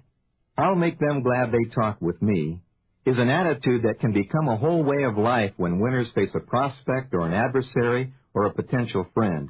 When they pick up a telephone, their attitude is service-oriented and not self-oriented. Their concern is for the other person and not themselves. When we have someone else's interest at heart, not just our own, the other person can sense it. They may not be able to put it into words just why they feel that way, but they do.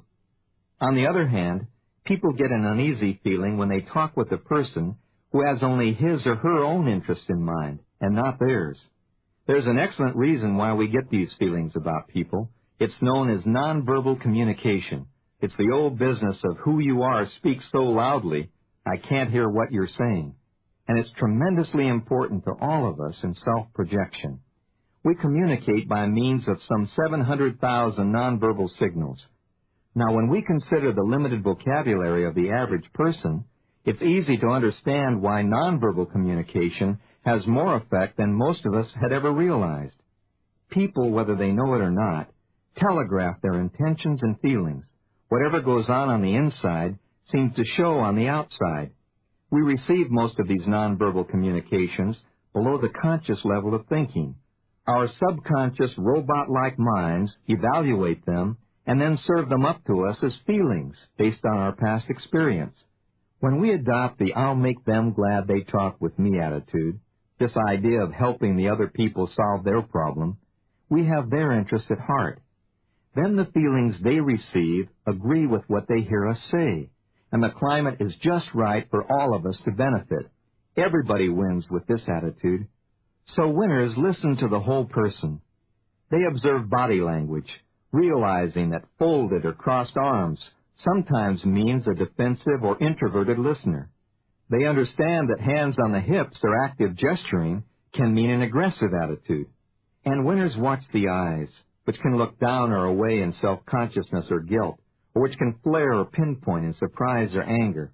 Winners listen to the extraverbal messages too, the tone of voice, the tremor, the nervous laugh.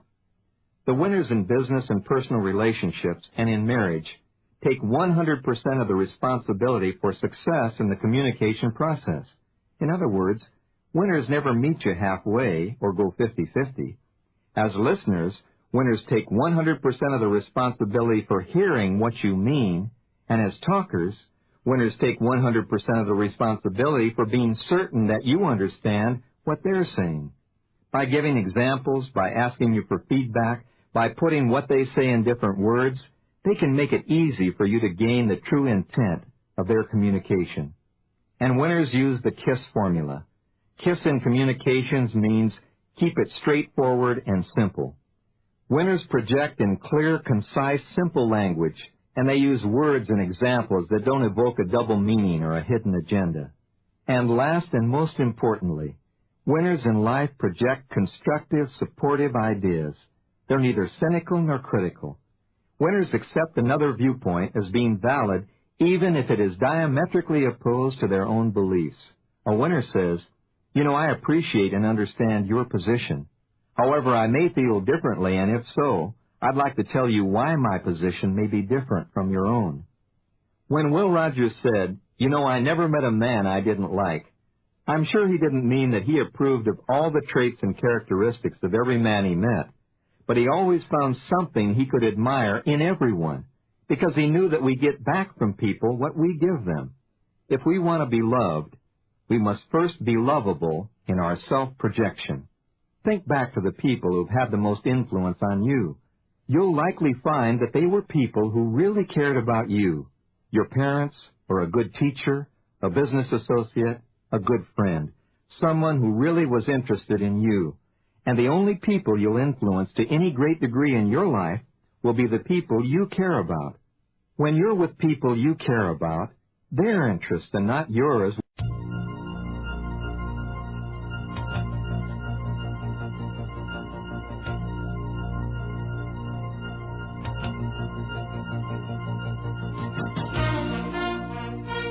As we enter the final few staging years that will launch us into the 21st century, I've never been more excited about our opportunities for winning the game of life.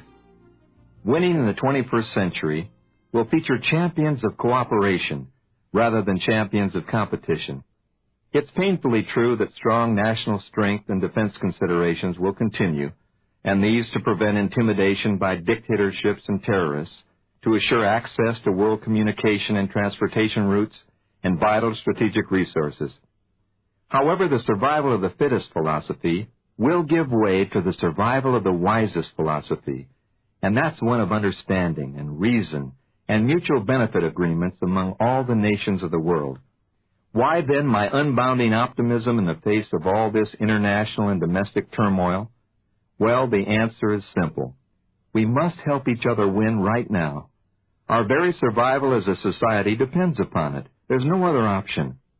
There are too many people who affect each other's lives, too few resources, too many births, too little time, and too delicate a balance between technology and nature to ever produce winners in isolation today.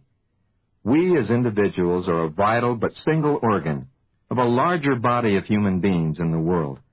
It's as if we all feed off the same main artery for our life's blood supply, and indeed we do. At a time when lifespans in our more advanced nations are fast approaching 80 years, millions of individuals in underdeveloped nations never reach puberty because of starvation and disease. And just when we thought we could bank on early retirement with plenty of leisure pursuits as a result of our super high standard of living, along came the Asian nations, hungry, willing, and able to produce higher quality products at lower costs for lower pay. Thus, they knocked our competitive socks off and forced us to buy more imported goods than we could sell as exports. The huge balance of trade deficit is the harvest.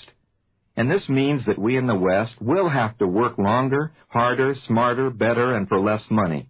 While at the same time, we're wistfully watching lifestyles of the rich and famous on television.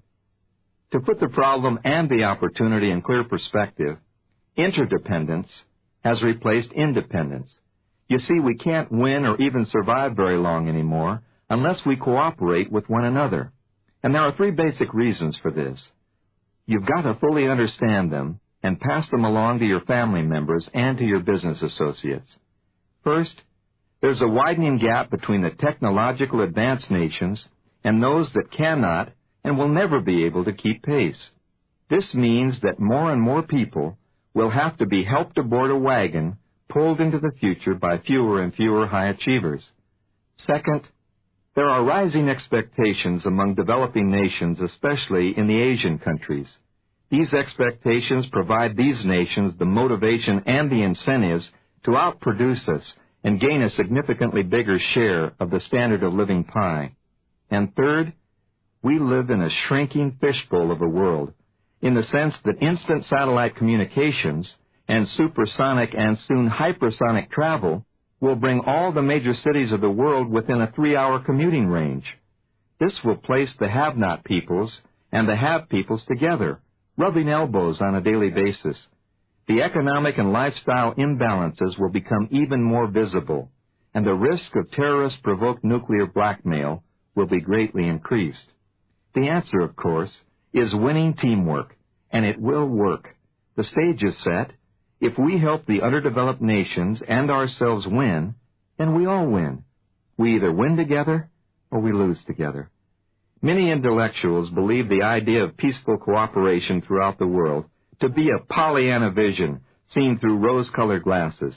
They're the cynics who believe that history always repeats itself because so far it always has. As we prepare to enter the 21st century, they remind us that the human track record is pretty grim. You see, no society has ever survived its own success. Whenever they do get on top for a period of time, they forget how they got there, and they rest on their laurels, playing king and queen of the mountain, and apathy, greed, laziness, and self-indulgence set in. and they fall on their rears. As each society has thrived in the past, creativity, interdependence, and mutual support have provided the synergy where the whole has been greater and better than the sum of all of the parts. At the peak period of success, takers were in the distinct minority because people were committed to the necessity to be givers, in other words, lovers of the group. But as each society flourished, China, Persia, Greece, Rome, Inca, Maya, France, Britain, and now America, more and more people become materially well off. And what's gone wrong is the failure of many people to stay committed to loving and caring about others and to continue to give to the total group so that all might survive. When survival is no longer an issue, it's very tempting to indulge in selfish, hedonistic pleasures. As more and more people succumb to this temptation, there are fewer and fewer givers or contributors to society, and more takers or freeloaders. The result, which has repeated itself throughout human history, is a shift from a team effort to a struggle between the takers and the givers. Takers, of course, are those who live strictly for the pursuit of their own immediate pleasure, regardless of the side effects on future generations. But givers, on the other hand, enjoy pursuing goals that benefit themselves, their children, and everyone else's children as well. As each society in the past has reached material success, the takers have gorged themselves and the givers have been stuck with the check. This has continued until the society falls apart in moral and material bankruptcy, when the bill becomes unpayable as the takers become the majority. But there's a ray of light among the thunderclouds as we approach the 21st century, and it could be as powerful and piercing as a big laser beam. We are actually learning from history, and we're beginning to move back to team play in the game of life. There's a growing awareness that the me-first generation is dead wrong and dead wood. Although alcohol, cocaine, and designer drugs are being consumed at alarming rates, there's a rising groundswell crying out that enough is enough, and that collective suicide is totally unacceptable. The giver's response to the taker's indulgence is in the fitness movement and new health consciousness, self-development programs, bicycles, treadmills, aerobics, nutrition awareness, walking, jogging, more outdoor activities, more team sports, quality circles, value-added management programs, shared responsibility, employee stock option programs, more community involvement programs, an all-out war on drug abuse, and more real concern for the hungry and needy masses. The economic success of Japan and its Asian neighbors has been a blessing in disguise. It's given our own corporate and government leaders a humbling awakening and a harsh lesson in productivity. The ability of the Asians to suppress their individual egos and feelings of entitlement, making them open to receive others' ideas and know-how, is one of their most important assets. Oversimplified, it's respect for the wisdom of parents and elders, and it fosters innovation by combining history and tradition with technological inventions so that balance and perspective can be maintained between generations. It combines lessons of the past with futurism, and it's diametrically opposed to the if it feels good, do it, and when in Rome, do as the Romans do mentality. And it's foreign to the famous yuppie T-shirt slogan, he who dies with most toys wins. The truth is, he or she who lives with most joys wins. Armed with this new and increasing awareness, you and I can win the game of life in the 21st century, and at the same time, we can prepare the playing field for future generations. So this cassette is for you to listen to, absorb, and re-listen to. It's for you to share with those individuals you really care about. I believe the winning keys that follow will unlock your door to success now and in the next century, and give you the winner's edge in your personal and professional life. I also believe the concepts will be just as relevant in the year 2020 as they are today.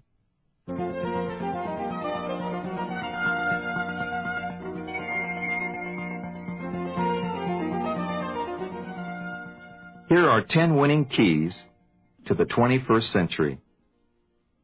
Winning key number 1, adapt to the 3 C's. And what are the 3 C's? They are change, complexity, and competition. As we approach the 21st century, you can be certain that these 3 C's will dominate your world: accelerating change, rising complexity, and increasing competition. So don't wait until change occurs and then react. Stay ahead of the change by keeping more informed. This means more reading, more educational television, and less recreational television. It means more seminars, more networking with data resources, and more university courses. It means expanding your circle of friends and associates to include more who are in the cutting-edge high-tech companies and in international or multinational firms, especially those doing business in Asia. To handle increasing complexity, you need to become user-friendly with your computer, even if it means hiring an expert to break down your barriers. But most of all, you need to be time priority conscious. Focus on your most important goals and delegate or eliminate low productivity activities. Winning competitors in the 21st century won't be obsessed with beating out the other person and stepping on others' heads to get to the top. Their motivation will be to do such a good job at their assigned task that they will always be regarded as among the top in a vast field of excellent talent. In the long run, the right approach to competition is that everyone is better off just for having run his or her best race. Real competition comes from those who love to give the customer the highest quality service at a reasonable price and attract repeat business.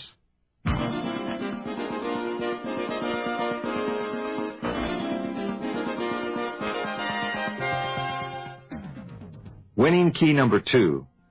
The winner's secret is enjoying the game. If you enjoy your work, you'll do it better. You see, joy cannot be found outside yourself, nor should it be confused with happy hour escapism. Never work solely for the money. Also, don't equate your position or your status with your personal barometer for happiness or success. In other words, work and worth are not really the same. No matter what you do for a living, you're as worthy of experiencing success as anyone else. Identify your abilities and skills. Do a feasibility study. Of all your talents, which have the most promise for future development? What do you really enjoy doing most? Try to incorporate what you really like to do into your career, and also try using more of your hobby skills in your daily profession.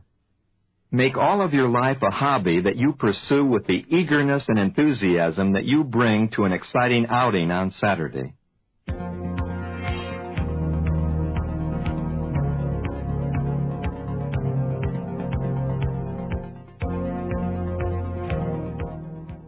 Winning key number 3. Tune out the bad news. A study recently completed by George Washington University monitored the national evening television news for 100 nights. Over 6,500 negative statements were recorded, while only 370 positive or good news items were logged. It's obvious that we're grossly overinformed about catastrophes we can do little or nothing about, and there's no question that bad news sells ratings. The majority of the general public exists on a mental diet of television, motion pictures created to shock us, and slick publications designed to stimulate us. I consider most of what we have available as junk food that leads to mental malnutrition and poor emotional and spiritual health. Television constantly exposes children and adults to antisocial behavior performed by the incompetent, the uncouth, and the insane. At the other extreme are the superheroes with unnatural strength and superhuman abilities. They're handsome and beautiful, and when average individuals compare themselves to their TV heroes, they usually see themselves as inadequate. Recent studies conducted by a Stanford University research team have revealed that what we listen to and what we watch does have a marked effect on our imaginations, our learning patterns, and our behaviors. First, we're exposed to new behaviors and characters. Next, we learn or acquire these new behaviors. And the last and most crucial step is that we adopt these behaviors as our own. One of the most critical aspects of human development that we need to understand is the influence of repeated viewing and repeated listening and verbalizing in shaping our lifestyles. The information goes in harmlessly, almost unnoticed, on a daily basis. But we don't react to it until later, when we aren't able to realize the basis for our reactions. In other words, our value system is being formed without any conscious awareness on our part of what is really happening. If you really want to win in the 21st century and raise a winning family in the process, demand more educational and more positive television programming. Demand higher quality motion pictures by passing up the marginal ones. If you have to, boycott the theaters by renting good video cassettes. Save your money and your kids' money by being more selective.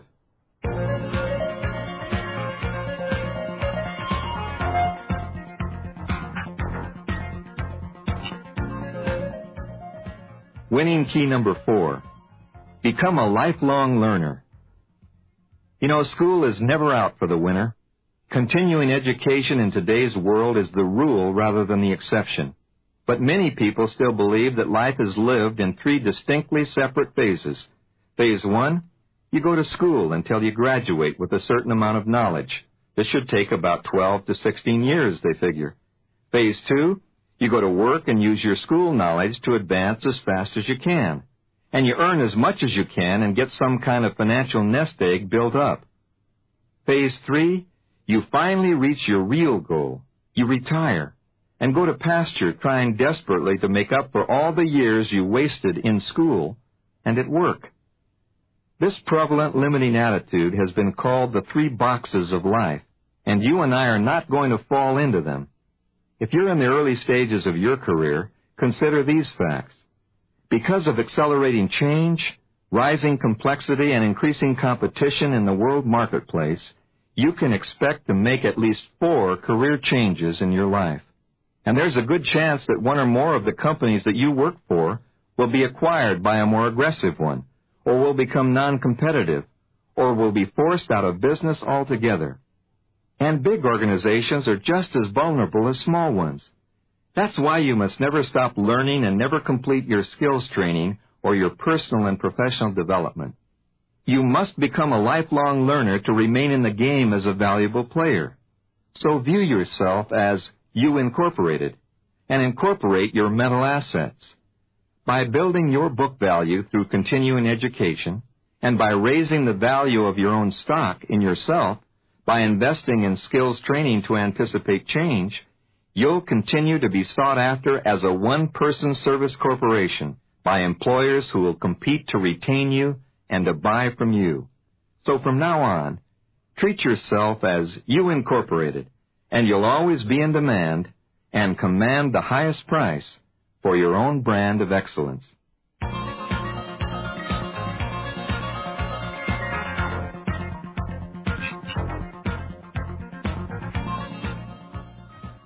Winning key number 5, become a proactive innovator.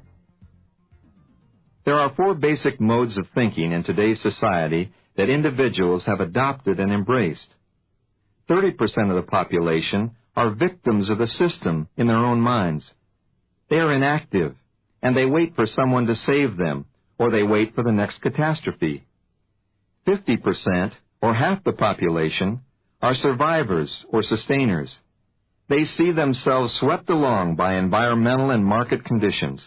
They take one day at a time with no real game plan or goals. They are reactive, and they wait for a trend, a problem, or a change to occur before they react with a decision that will sustain them. And 10% of the population are dreamers. They're active, dreaming up new ideas in the shower every morning that will change the world or make them successful. They are very active, but they never really get out of the shower, dry off, and take action on their ideas in time to catch a trend. And finally, there are the 10%, like you, who are the innovators. While the victims are inactive, waiting and dreading, while the survivors are reacting and hanging in there, and while the dreamers are in the shower, active but non-productive, the innovators are out of the shower, dressed, ready, and proactive in the market. The innovator for the 21st century has the visionary's ability to look ahead, the philosopher's ability to learn from history, the inventor's ability to employ breakthrough concepts, and the entrepreneur's ability to deliver those concepts profitably and effectively to the marketplace.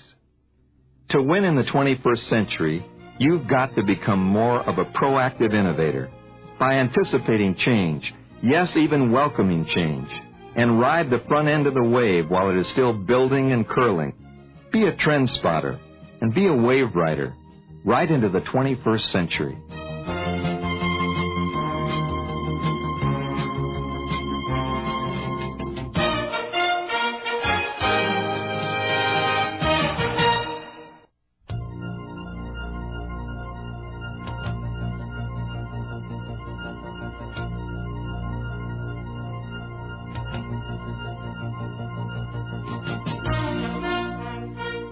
Before we discuss the next 5 winning keys to success in the 21st century, let me share with you a few more reasons for my optimism about our world. Instead of becoming paranoid about the dangers of nuclear fission as an energy source, I'm really getting turned on by the potential of nuclear fusion.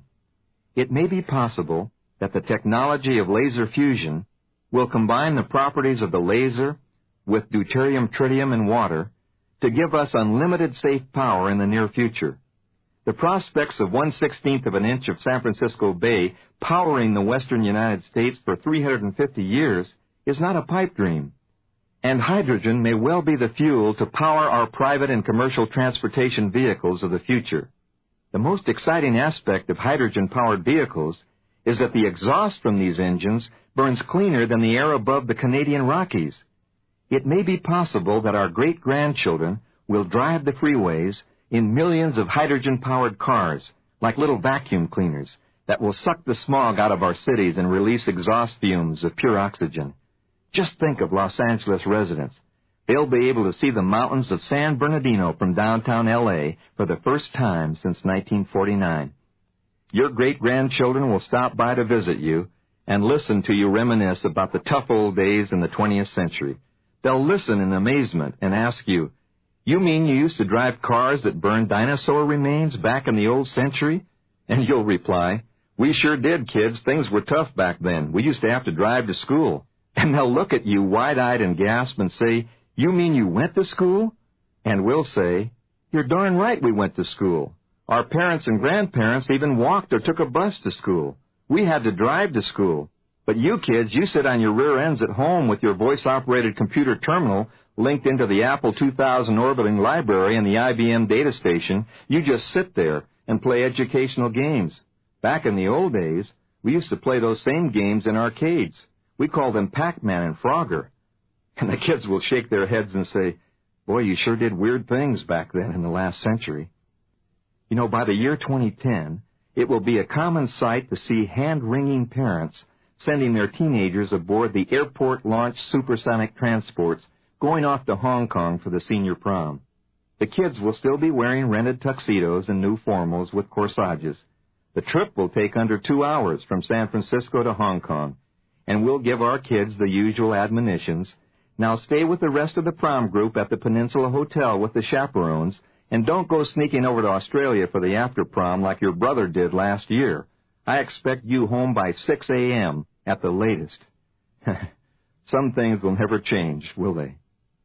In addition to laser fusion energy, hydrogen power, and orbiting airliners, there's also energy from alcohol, energy from deep thermal rocks beneath the strata of the Earth.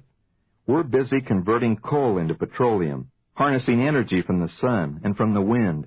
We've got new voltaic cell battery power, magnetic energy, and even garbage power from recycled waste. You know, we're very fortunate that electricity was not first used as a weapon or destructive force. Had the first product of electricity been the electric chair or a lightning weapon, you can be sure that today we'd all be afraid to plug in our toasters and appliances because of the way the media concentrates on the negatives rather than turning problems into opportunities. You see, the same type of technology at Los Alamos Scientific Labs that Edward Teller and Oppenheimer used in the Manhattan Project to develop the atomic bomb is now being used to split the atom into even smaller particles for the benefit of humankind rather than for destruction.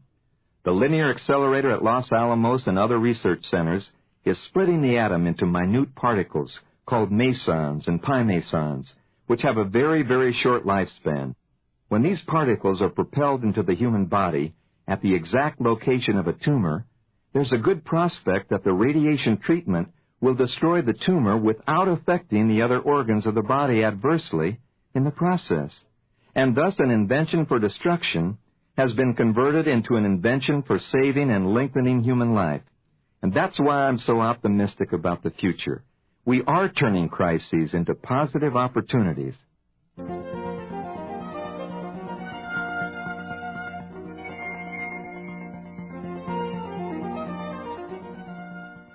Now let's talk about the second 5 winning keys to the 21st century. Winning key number 6, learn to be an intuitive manager. Now's the time for whole brain thinking and decision making. Thousands of years ago, we were more emotional and intuitive. As we learned how to use tools and communicate, we developed into a left brain society, utilizing verbalization, logic, and practical step-by-step solutions to our problems. The technological progress has been staggering, and we seem to have accomplished more in the final 50 years of the 20th century than in all of the previous years of history combined. And this is just the beginning. The computer and voice-operated terminal will make the electric typewriter as obsolete as a butter churner in a few short years. We have a tremendous opportunity for a new age of creativity. As the professional and personal computer take over many of our analytical left brain functions, our time and our minds will be more available. We should be able to experience interpersonal relationships based more on feelings and emotions than we have been in the past. We'll become intuitive managers. With our sharpened right brain awareness, we'll be able to sense the precursors and the beginnings of problems. We'll notice body language, hidden agendas, nuances, and subtle trends. And because changes will occur so rapidly, we'll be able to integrate bits of incoming data and quickly match this data with experience we've stored in our minds. Using both sides of our brain as a partnership, we'll match our head analysis of a problem with our gut feeling, or right brain intuition, to make the most effective decisions. And because we will have learned to relax and simulate, we'll be able to instinctively recall and perform winning moves. All it takes is more awareness and more practice.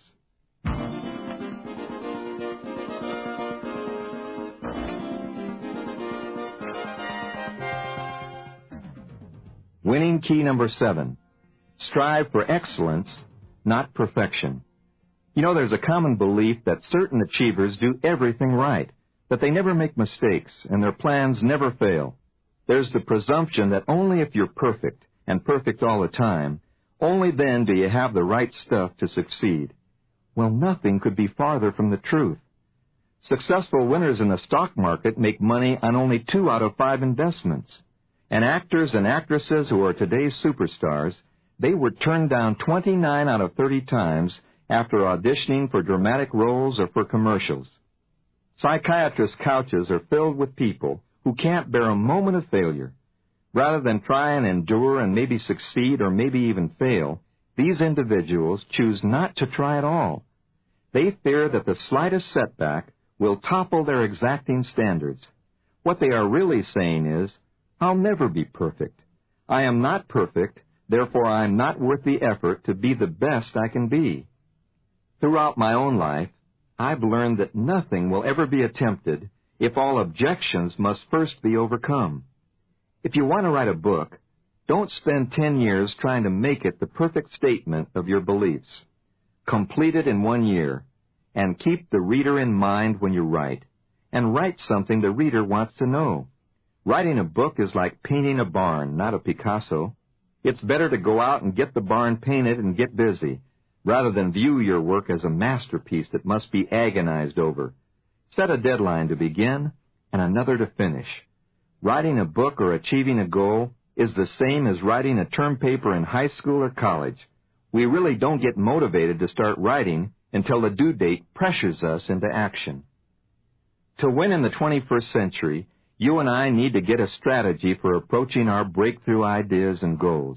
We need to decide what is most important for our success. Then we need a comprehensive database, and when we have the research done, we need to ask ourselves two vital questions. Is this an idea whose time has come and gone? Or is this an idea whose time may never come, or will come too far in the future?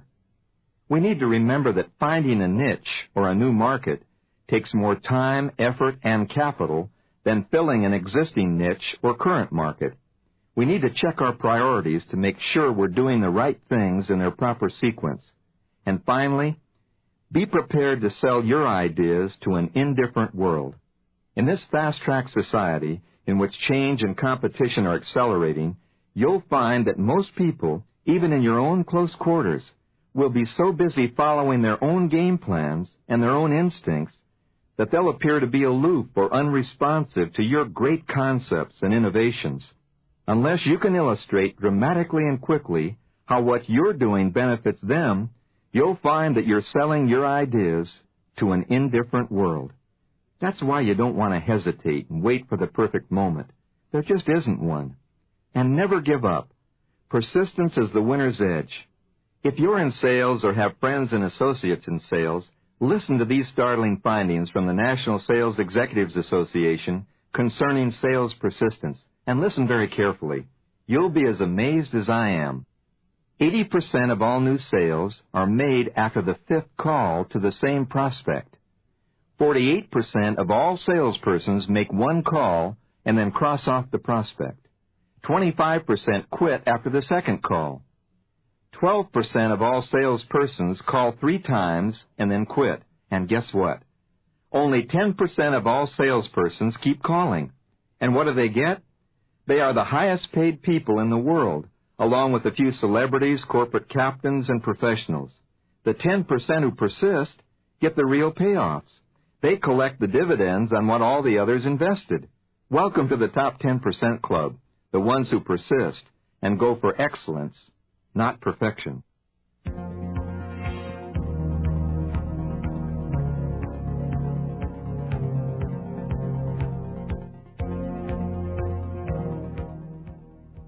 Winning key number 8. You are your financial security.